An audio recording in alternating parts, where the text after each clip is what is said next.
La réaction que je voulais avoir, c'est qu'effectivement, il faut rendre des choses, concrètes.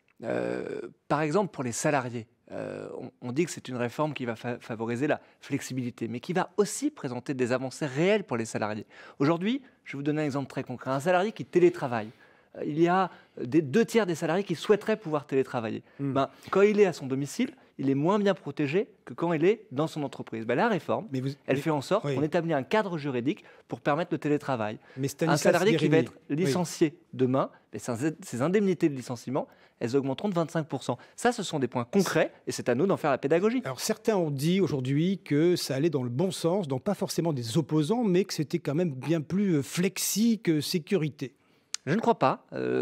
Je crois qu'il y a des points, je viens d'en citer deux, Oui, largement en faveur des salariés. Et puis, je crois que tout simplement, un salarié qui n'avait pas, parce que c'est ça, il faut le rappeler, la vraie vie d'aujourd'hui des petites boîtes, c'est que les salariés, ils n'ont pas accès à la négociation. mmh, Une petite entreprise, aujourd'hui, avant la loi, qui voulait discuter de sujets où les salariés pouvaient être d'accord potentiellement, ben, pour le faire, il fallait qu'elle fasse appel à un délégué syndical extérieur à l'entreprise. Vous imaginez mmh. le truc? Ben, ça marchait pas. Et d'ailleurs, ça marchait pas, ça se faisait pas.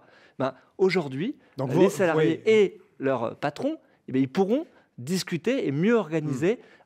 Au fait, on donne du grain à moudre à la représentation syndicale dans l'entreprise et surtout au dialogue social dans l'entreprise.